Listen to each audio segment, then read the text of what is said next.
미나상 곤방와 K짱 데스. 여러분 안녕하세요. 저는 K짱입니다. 매주 금요일 밤 12시 아프리카 TV에서 기묘한 이야기와 위험한 조대를 격주로 시청하실 수 있습니다. 자, K짱 즐겨찾기 하시고 알람 켜놓으시면 본방사수 가능하세요. 우리 현재 보고 계시는 K짱 채널도 구독 부탁드리겠습니다. 자, 오늘 제가 가지고 온 이야기는요, 바로 한국의 탑 배우였던 어느 한 여배우에 관련된 이야기입니다.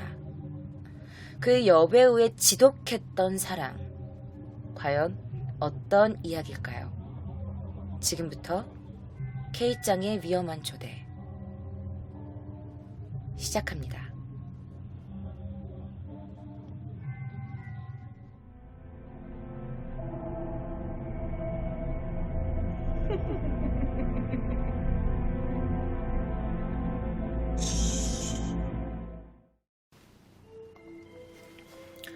자, 그녀의 이름은 방성자입니다.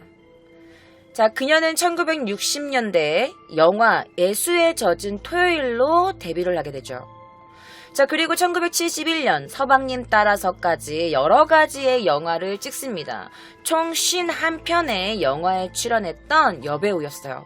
당시에 굉장히 관능적이고 세련된 이미지의 여성 배우였습니다. 자, 당시 방성자는요, 굉장히 엘리트 여성이었어요. 박정희 전 대통령이 다녔던 대구 사범학교를 졸업을 하고 초등학교 교사 생활을 합니다. 자, 초등학교 교사 생활을 하다가 영화배우가 된 굉장히 특이한 이력을 가진 여성이었어요. 당시 70년대, 60년대 때에서는 보기 힘든 대학교를 졸업한 학사 출신, 두 번째 학사 출신의 여배우였다고 합니다. 자, 굉장히 똑똑하고 약간 그런 스마트한 세련된 약간 이런 도시적인 이미지로 굉장히 인기가 많아지고 인기의 탄탄대로를 이렇게 구가하던 그녀가 뜻하지 않는 사건을 만나게 됩니다. 자, 1972년 1월 14일 새벽 2시 어떤 낯선 남자가 그녀의 집으로 침입을 합니다. 자, 그리고 갑자기 빵! 하고 한 발의 총성 소리가 들립니다. 총격 사건이 일어나게 된 거예요. 자, 광도는요, 누군가가 쏜 권총에 오른쪽 복부를 관통하는 관통상을 입게 됩니다. 그리고 그 도둑은 바로 병원에 실려갔지만 끝내 사망하게 되고 말죠. 자, 당시 총을 쐈다고 알려진 사람이 60년대의 최고 여배우 중 한 명이었던 바로 방성자였어요. 자, 여배우가 총을 쏘다니, 그것도 1970년대, 지금 우리가 2020년대에도 만약에 어떤 여배우가 총으로 누구를 죽였다라고 하면 지금도 굉장히 큰 이슈가 됐을 텐데 1972년도에 여배우가 총으로 강도를 죽인 사건이었어요. 얼마나 난리가 났었겠어. 역시나 언론 여기저기서 그녀의 사건을 다루기 시작합니다. 자, 당시에 언론에 나왔던 신문이에요. 새벽 2시에 달 하나 등에 맞았다 뭐 이러면서 그 여기 도둑의 사진과 여기 도둑이 총에 맞은 사진과 함께 그녀의 얼굴 그리고 그녀가 사용했던 총 사진이 이렇게 나와 있습니다. 자, 이 사건은요, 당시에 모든 언론에 연일 오르게 됩니다. 자, 방 씨는 당시에 이렇게 말했습니다. 아니, 너무 놀랬고, 그래서 저도 모르게 총을 쏘게 됐어요. 그러니까 총이 어디서 났어? 1970년도에. 그랬더니 그녀가 이렇게 말합니다. 아, 그건 제가 예전에 영화 출연했을 당시에 소품으로 썼던 총이었는데 제 그때 반납하지 않고 보관하고 있다가 너무 놀라서 저도 모르게 총을 쏘게 된 거예요. 라고 진술을 하게 됩니다. 당시 그녀는 이 총격 사건으로 인해서 너무 큰 충격을 받았어요. 정신쇠약증에도 걸렸고 거기다가 그녀가 폐결핵을 걸리게 됩니다. 그래서 폐결핵, 정신쇠약 등으로 전치 6개월의 치료 진단을 받고 거의 누워서 집에서 경찰의 조사를 받습니다. 자, 그 증거가 바로 이 사진입니다. 자, 그녀는 경찰의 조사를 받다가 정신적인 충격과 폐결핵으로 인해서 거의 쓰러지게 돼요. 그래서 그 의사에게 6개월의 전치 6개월의 치료 진단을 받고 집에서 거의 실신한 상태로 그 경찰에 취조를 받았다고 합니다. 그러니까 여러분들 생각했을 때는 아니 어떻게 아무리 그래도 이렇게 쓰러졌다고 여배우인데 연기하는 거 아니에요? 그럴 수가 있어요. 이게 가능해요? 집에서 취조를 받는 게 가능해요? 그럴 수 있는데 여러분들 생각해봐요. 우리가 드라마를 보더라도 왜 강도가 막 이렇게 총질하다가 경찰에 맞으면 총에 맞잖아. 그럼 병원에 입원하잖아. 그럼 경찰이 어떻게? 병원까지 가가지고 그 피의자라도 가해자라도 경찰이 병원까지 가가지고 조사를 하잖아요. 그러니까 그거가 마찬가지인 것 같아. 그래서 의사의 진단서만 있으면 경찰이 집에 가서 진단하는 거, 조사를 하는 것도 가능했다고 합니다. 자, 경찰서에서 조사가 불가능하면 피해자가 있는 곳으로 경찰이 갈 수밖에 없다고 해요. 자, 그녀의 진술은 이랬습니다. 도둑이 우리 집 담을 넘고 아마 우리 집으로 들어온 것 같아요. 새벽 2시쯤에 거실에서 이상한 소리가 들렸고 경대에 넣어두었던 권총을 빼서 누구야? 라고 외친 다음에 밖에 나왔는데 어떤 남자가 보여서 바로 총을 쏘게 된 거예요. 저도 모르게 엉겹결에 총을 쐈어요. 라고 말을 했어. 자, 도둑이 화장실 창문을 넘어서 50m쯤 도망갔을 때 그 집에 함께 있었던 그녀의 운전기사이자 매니저가 도망가는 도둑을 발견을 했고, 그리고 그 도둑이 총에 맞은 사실을 알아서 바로 병원으로 이송을 했지만 결국에는 이 도둑이 사망을 하게 됩니다. 자, 당시 총상을 받고 누워있는 실제 그 도둑이에요. 당시에 집에 침입했던 그 도둑의 사진입니다. 그래서 보시면 총상이 굉장히 크죠. 가자마자 사망한 건 아니고 약간 깨어있다가 중태에 빠지고 그 다음에 사망을 하게 됐다고 합니다. 자, 그런데 여러분들, 사람들이 이상하게 생각한 부분이 있어요. 여러분도 이렇게 생각하실 거예요. 아니, 도둑이 우리 집에 들어왔고, 그럼 내가 도둑이 이상한 남자가 들어왔으니까 정당방위로 총을 쏜 건데, 총이 어디서 났는지 그건 조금 의심스럽긴 하지만, 아니, 정당방위 아니에요? 라고 생각하실 수도 있어요. 자, 그런데 여러분 봐봐요. 그게 아니죠. 자, 만약 범인이 이 방송자를 겁탈하려고 했거나 뭔가 범하려고 했거나 아니면 뭔가 무력이나 폭력이나 아니면 뭔가 칼을 들고 위협을 해가지고 꼼짝말 하면서 방 씨를 뭔가 제압을 하려고 했거나 약간 위협적으로 했으면 그녀가 자기가 살기 위해서 내가 뭔가 목숨이 위협받고 있다고 느껴서 그래서 총을 쏜 거면 정당방위가 될 수도 있어요. 자, 그렇지만 방송자는 도망가는 도둑의 등에 대고 총을 쐈어요. 자, 만약에 범인이 방송자를 뭔가 범하려고 했으면 총을 쐈으면 이게 앞쪽에서 등 쪽으로 총이 관통했어야 했는데 이 범인은 뒤쪽에서 등 쪽으로부터 배로 총이 관통한 거예요. 그러니까 반대가 되는 거죠. 그러니까 사람들은 아니 아무 짓도 안 하고 그냥 도망가는 범인을 굳이 총까지 쏴가지고 너무 지금 과잉 정당방위가 아닌가? 일부러 그런 거 아닌가? 라는 이런 의심을 하게 됩니다. 자, 그래서 신문은 이렇게 되게 돼요. 자, 병석에 누워있는 방향 이렇게 해놓고 뭐라고 나오냐면 여기 보이시나요? 살인미수라고 적혀있어요. 제가 조금 크게 해서 보여드릴게요. 여기 보시면 여기 보이세요? 살인미수 이렇게 되어 있어요. 구경꾼들 몰려 막 이러면서 이렇게 되어 있는 거야. 그러니까 사람들이 처음에는 정당방위가 아닐까라고 했는데 아니지, 도망가는 사람을 쐈으니까 등 쪽에서 이 복부 쪽으로 관통을 했으니까 왜 굳이 도망가는 도둑을 총까지 쏘면서 죽인 거지? 라고 사람들이 생각을 했어. 그래서 처음에 경찰이 그녀에게 과실치사 혐의를 적용시켜요. 너무 과잉정당방위다. 과실치사 혐의를 적용을 하는데 검찰이 살인미수 혐의로 넣어라 라고 해요. 검찰이. 왜? 이게 과실치사인지 정당방위인지 아직 모르니까 일단은 죽였으니까 살인미수 혐의로 넣어라 해가지고 경찰이 결국에는 살인미수 혐의로 변경해서 구속영장을 신청합니다. 자, 그런데 경찰이 조사를 막 하다 보니까 너무 이상한 점이 있었어. 여러분들도 가장 궁금해하시는 점입니다. 바로 이 총에 관련된 의문점입니다. 자, 이 총은 그녀가 실제로 범행이라고 표현해야 되나? 어쨌든 이 사건에 사용했던 실제 총입니다. 자, 그녀가 사용했던 총은 바로 리볼버 45구경이라고 해요. 자, 이 총은 남자도 쉽게 사용하는 총은 아니라고 합니다.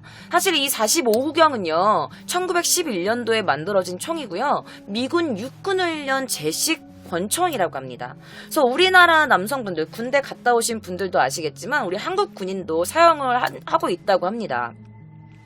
자, 이 총 자체가 원래 만들어진 게 건장한 미국 남성들을 위해서 만들어진 총이기 때문이기도 하고, 보시면 알겠지만 이게 좀 새로 만들어져가지고 총의 무게도 약간 상당하다고 해요. 그리고 총을 딱 쐈을 때 그냥 영화에서 보는 것처럼 탕탕탕 쏘는 게 아니라 이게 반동이 되게 심하대요. 쐈을 때 그냥 땅 쏘는 게 아니라 팡! 이렇게 반동이 되게 심하다고 해요.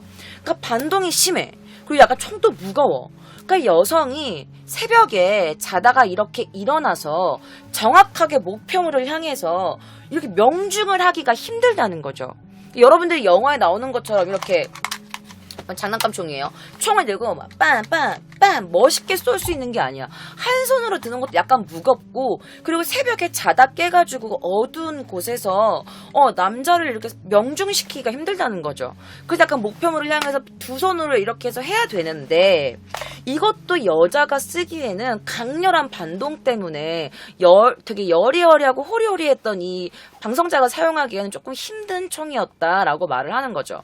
그래서 혹시나 약간 또 여성분들 중에서는 잘 모를 수도 있어서 제가 이 45구경 유튜브를 좀 찾아봤거든요. 근데 이런 영상이 있어서 좀 가지고 와봤습니다. 자, 보시면 아시겠지만 이 리볼버는요, 그냥 쏘는 게 아니에요. 총을 이렇게 한번 안전핀이 있어서 안전핀을 제끼고, 그 다음에 이 총알을 하려면 이렇게 해서 한번 장전을 해야 나는 거야. 장전을 한번 하고, 그래서 쏘는 것도 이게 한번 이렇게 쏴야 되는 반동이 있는 그런 총이에요, 여러분들. 어떤 느낌인지 아시겠죠? 이렇게 당겨가지고 쏘고, 그 다음에 이걸 총을 쏘면 약간 또 이렇게 팅 이렇게 하는 거지. 이런 식으로 해서. 그런데 그 새벽 2시에 누가 인기척이 들려서 총을 빼가지고 안전핀을 풀고 이거를 이렇게 장전시킨 다음에 명중을 시킨다고? 복부를 정확하게? 이런 게 좀 말이 안 되는 거죠. 일단 총이 쇠로 되어 있고 무겁고 그렇잖아. 자, 그리고 또 그녀가 명중시키기 어려웠던 점이 바로 또 이 장소입니다. 제가 그 장소 사진을 좀 보여드릴게요. 자, 이 장소도 굉장히 그녀가 진짜 쏜 게 맞나 의심되는 부분입니다. 자, 보시면 응접실이 보여요. 거실이 보이죠? 총 쏜 위치고요. 범인이 이렇게 X자로 표시되어 있는 거 보이시나요? 범인이 총을 맞은 위치가 바로 이쪽이에요. 그러니까 거의 90도로 약간 이렇게 꺾여 있는 코너에서 그녀가 총을 쏴가지고 복부를 명중시켰다라는 게 됩니다. 자, 그런데 봐봐. 자, 방성자와 도둑의 거리는요, 거의 5m 정도 거리 정도였대요. 그런데 도둑은 도망을 가는 남성이었어요. 얼마나 빨리 도망갔겠어. 도망을 가는 중이었고, 그 5m의 거리는 점점 멀어졌겠죠. 자, 그리고 각도도 거의 90도로 꺾인 이 코너에서, 이 공간에다가, 이 코너를 꺾이는 공간이었고, 거기다가 새벽 2시라서 껌껌했었단 말이야. 그리고 이 도둑이 도망가면서 이 꺾는데 한 4초에서 5초 정도밖에 안 걸렸는데, 이 4초에서 5초 정도 만에 그녀가 복부를 명중시켰다? 거기다가 이렇게 무겁고 반동도 있고 안전핀도 뽑아야 되고 장전도 해야 되는 이 총으로? 그래서 경찰이 여기에서 의심을 정말 품게 됩니다. 굉장히 갸너린 그녀가 과연 이게 가능한 일일까? 그러니까 보시면 아시겠지만 이렇게 꺾이는 부분이 여기 있어. 바로 이 X가 그 범인이 복부를 관통당했다는 이 코너 부분이에요. 그러니까 말이 안 되는 거죠. 약간 조금, 그러니까 무슨 정보요원이야 뭐야. 그러니까. 자, 그 여자가 정말 영화 촬영할 때 뭐 총 쏘는 걸 배웠다라고 했는데 너무나 이 총 사격에 재능이 있는 여성이었을까요? 자, 사건이 벌어지고 나서 방송자는요, 제가 출연한 영화에서, 액션 영화에서 총 쏘는 기술이 있었어요. 그때 배운 거예요. 라면서 자신이 광도를 쏴 죽였다. 내가 한 거다. 내가 쐈다. 라면서 주장을 합니다. 근데 또 이상한 점이 한 개 더 생겨요. 뭐였냐?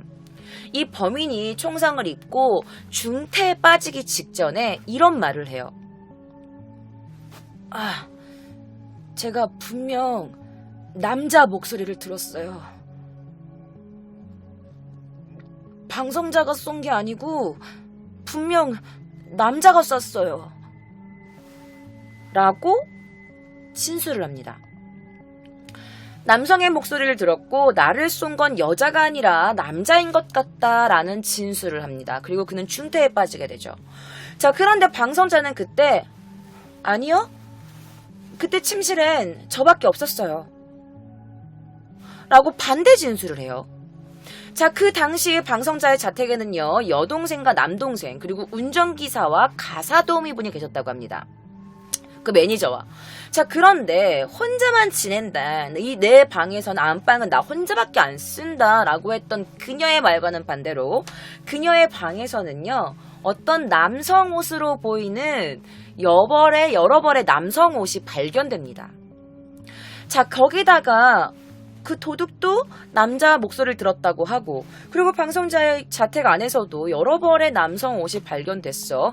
자, 경찰이 그녀를 더욱 의심할 수밖에 없는 정황들이 하나 두 개 생기게 됩니다. 자, 그런데 여러분, 우리가 잘 생각해야 돼요. 지금 2000년도가 아니었어요. 1970년도였습니다. 제가 태어나기도 전이었어요. 사실 80년대까지만 해도, 90년대까지만 해도 그 약간 뭐 방송국이나 이런 데서 굉장히 엄했단 말이야. 굉장히 보수적이었어. 연예인이 머리 염색도 하면 안 되고, 뭐 굉장히 약간 여러모로 보수적인 나라였는데 1970년도에 총기 사건이 난 거예요. 그것도 굉장히 유명한 여배우가. 그러니까 지금 총기 사건이 지금 이 시대에 터져도 굉장한 뉴스잖아요. 그리고 일단 우리나라는 총기 사용이 안 되는 나라이기도 하고. 자, 그런데 1970년대에 탑 여배였던 방송자가 왜 어떤 식으로 이 총을 갖게 됐는지, 그리고 그녀는 왜 도둑을 쏴야만 했는지, 이 모든 사건들이 조금씩 실마리가 풀리기 시작합니다.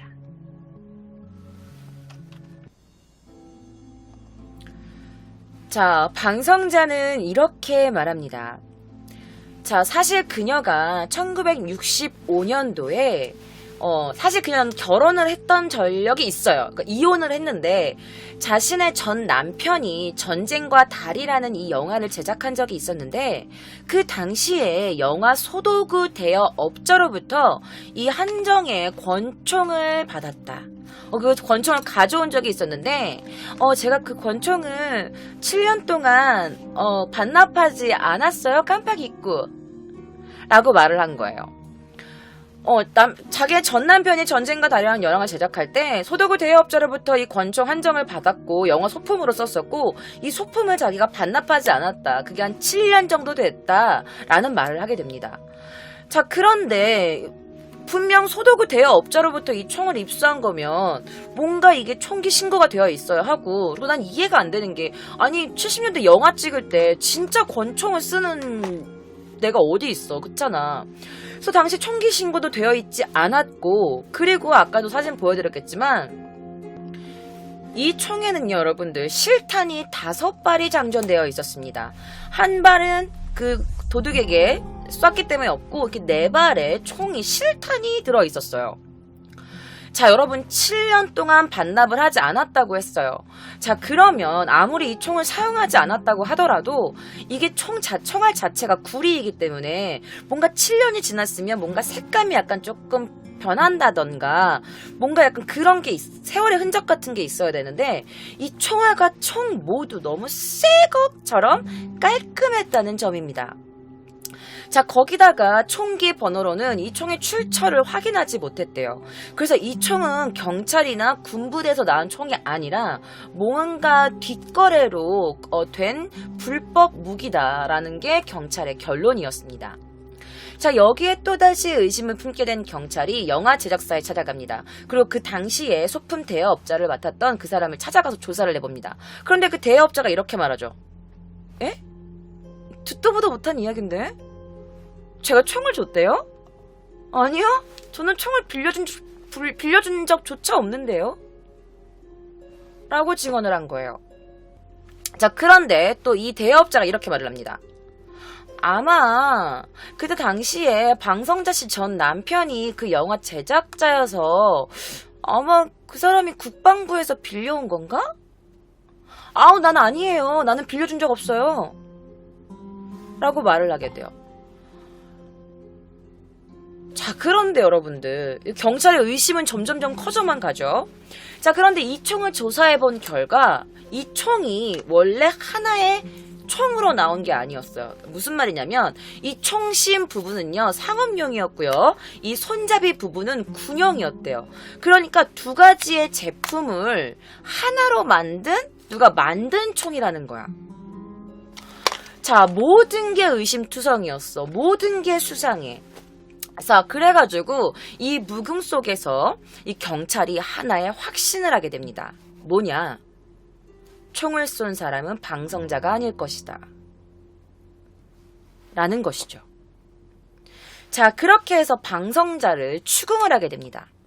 하지만 이 방성자 씨는 아니요, 제가 쐈다니까요. 저 혼자 있었어요.